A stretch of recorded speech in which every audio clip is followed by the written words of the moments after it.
amigos, bienvenidos a este canal llamado En el Camino del Discípulo. Mi nombre, para quienes no me conocen, es José Jair Torres Restrepo, diácono permanente de la Arquidiócesis de Manizales. En este programa abordaremos el tema de la doctrina social de la Iglesia, entre otros.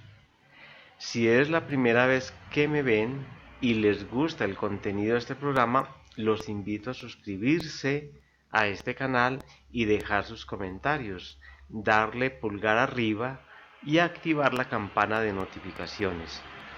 Haciendo esto, nos motivan a que sigamos desarrollando nuevos contenidos que contribuyan al crecimiento de la fe en las personas. Siguiendo con la Sagrada Escritura, nos trasladamos al Nuevo Testamento y allí vamos a descubrir cómo los fundamentos que Dios como pautas establece para el buen comportamiento de los seres humanos, pues continúa dándole elementos para ir configurando cada día más la convivencia entre los seres humanos. Vemos mejor que en el Nuevo Testamento encontramos así en semilla las bases de un nuevo orden social, acorde con la voluntad de Dios y la plena realización de las personas. El sacramento del bautismo hace al hombre hijo adoptivo de Dios. ¿De cuál Dios? De el Dios de Jesucristo, que se manifiesta como Padre de todos los hombres, que en su infinito amor es capaz de entregar a su propio Hijo por cada uno de nosotros.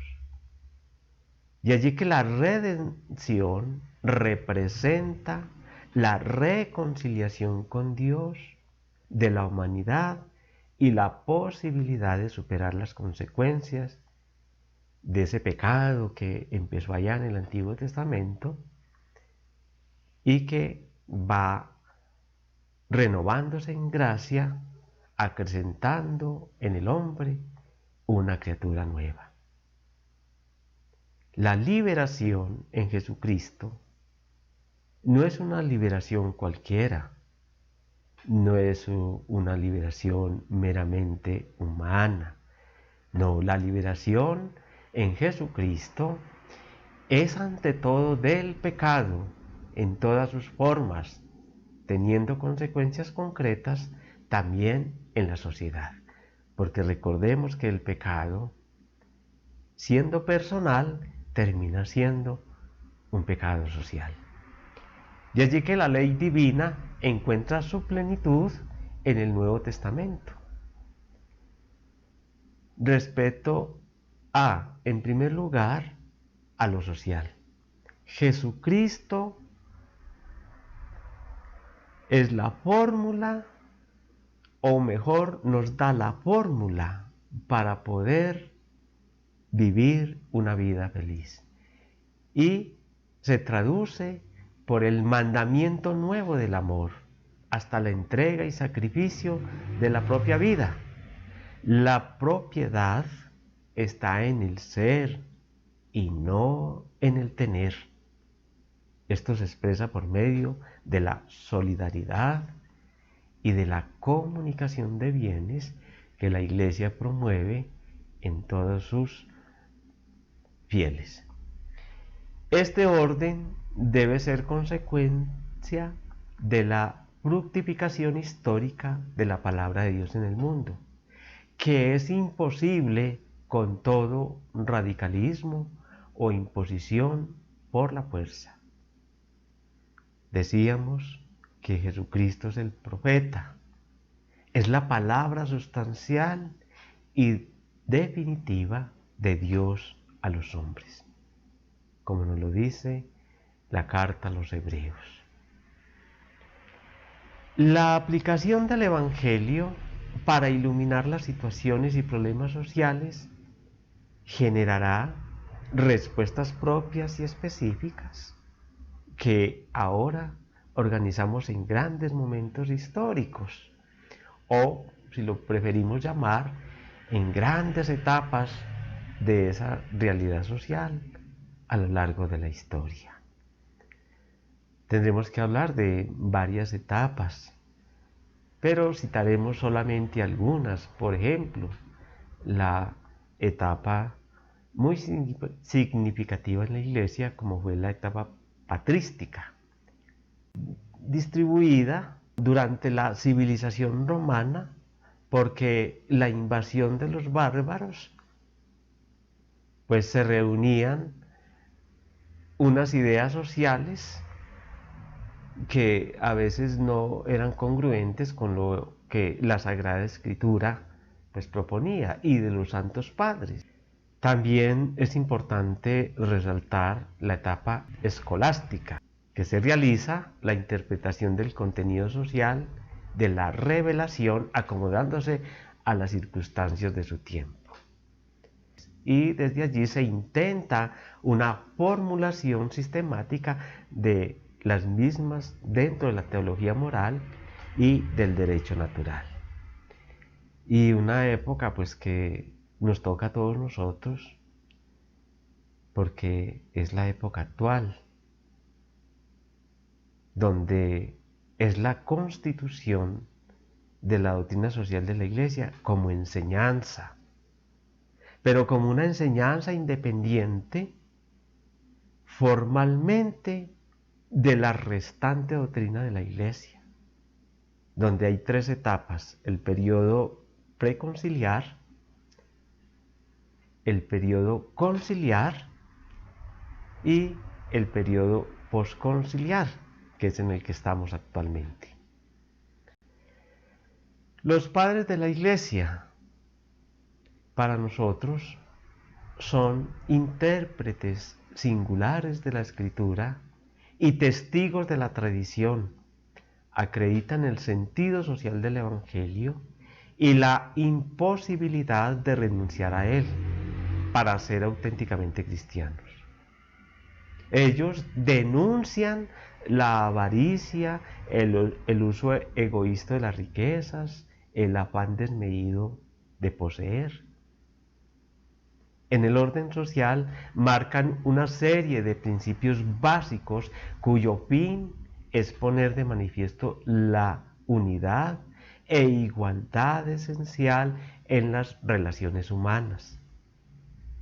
Por ejemplo, la primacía del bien común sobre los intereses particulares, la subordinación de las relaciones sociales y económicas a la justicia y caridad, la conciencia de que cada situación requiere su respuesta y la intención de que las desigualdades se subsanen, función de servicio de toda jerarquía y la obligación de la comunicación.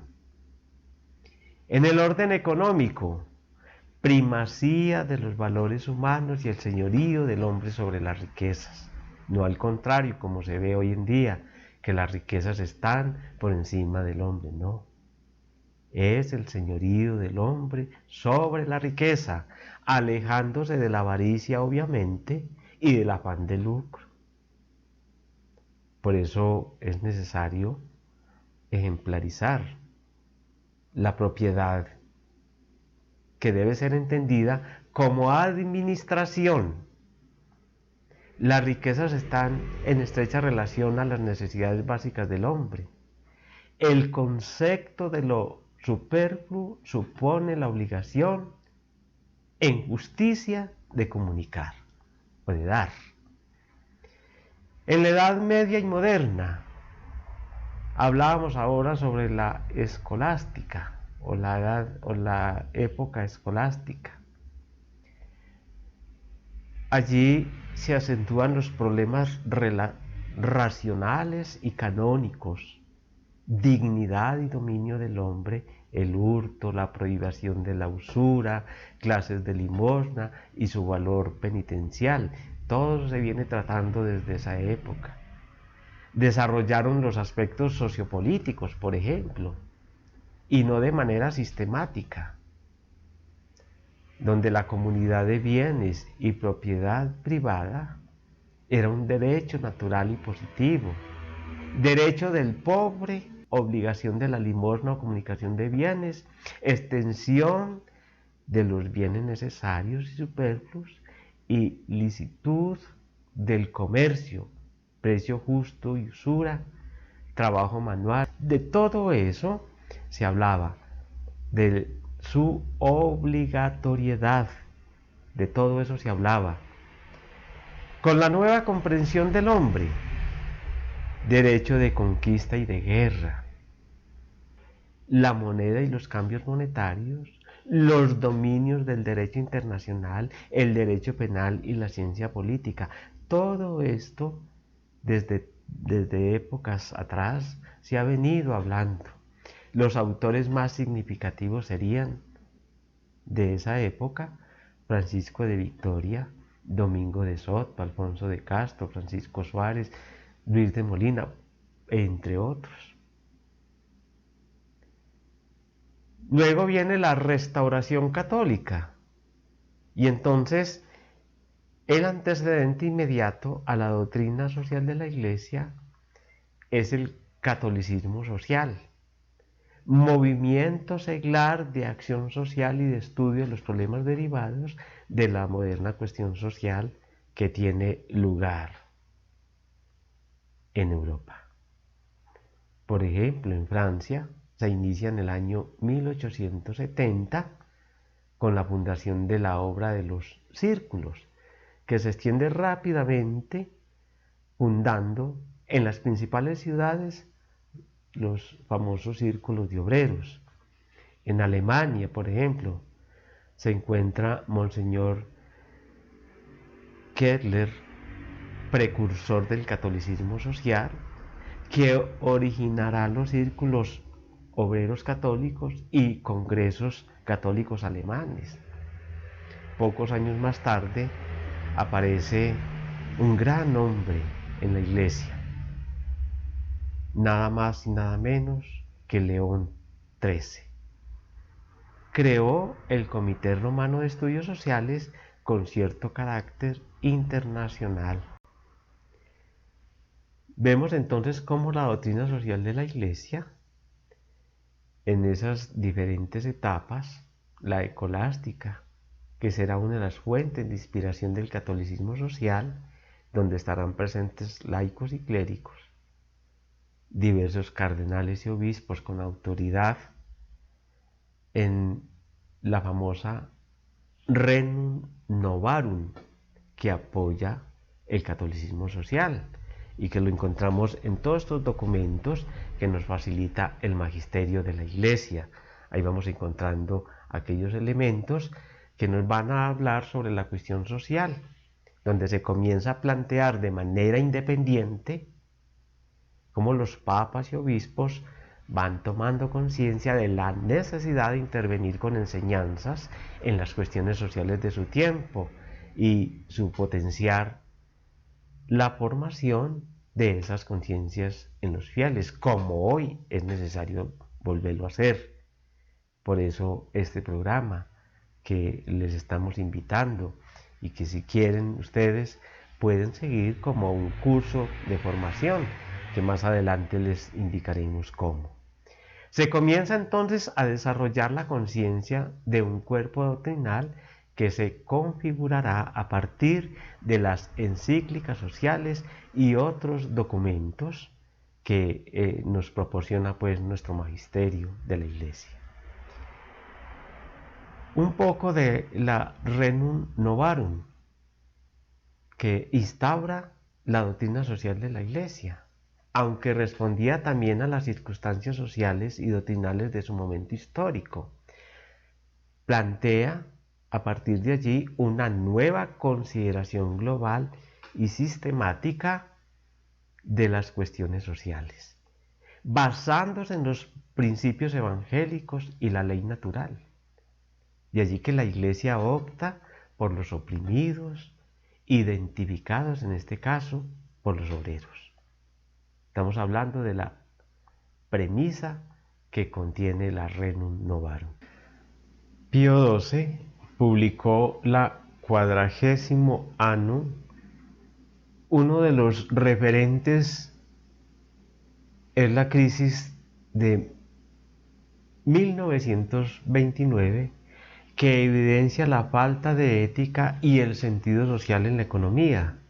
Intenta responder a ese orden, al nacimiento o al naciente socialismo y a la división en la interpretación de la Rerum Novarum, y determinó la obligatoriedad de los principios morales en las relaciones económicas. Además definió la función social de la propiedad. Precisó la unión y colaboración del trabajo y del capital en el proceso productivo. Desde allí presentó el trabajo no sólo como algo individual, sino de interés para la comunidad. Busca una colaboración económica internacional y muestra la necesaria organización corporativa de la economía. Es muy interesante. Vemos también cómo Pío XII siguió en esta línea de pensamiento y acción, aunque no publicó ninguna encíclica social, ya que se distinguió por ser un amante del radio o de la radio, y desde allí su radiomensaje del 1 de junio de 1941 indicará, o mejor, incidirá en el derecho de todos los hombres al uso de los bienes creados. Viene entonces el periodo conciliar, que va a ser fundamental para el desarrollo de la doctrina social de la Iglesia actual, la de este momento, coincidiendo los documentos sociales de los pontificados, en primer lugar, de San Juan XXIII y San Pablo VI, así como la aportación del Concilio Vaticano II. Son documentos de profundo calado y que tendrán fuertes resonancias en todos los documentos posteriores en la formación de los fieles en la Iglesia, que es todo este magisterio que estamos tratando de esbozar así a grandes rasgos y que demuestra gran interés para nosotros hoy. Gracias por conectarse con este programa y recuerden seguir en el camino del discípulo. Asimismo, los invitamos a seguirnos en nuestras redes sociales, ya que estamos en Twitter, Facebook e Instagram como @en el camino del discípulo, todo junto, donde compartiremos información de las actividades del canal.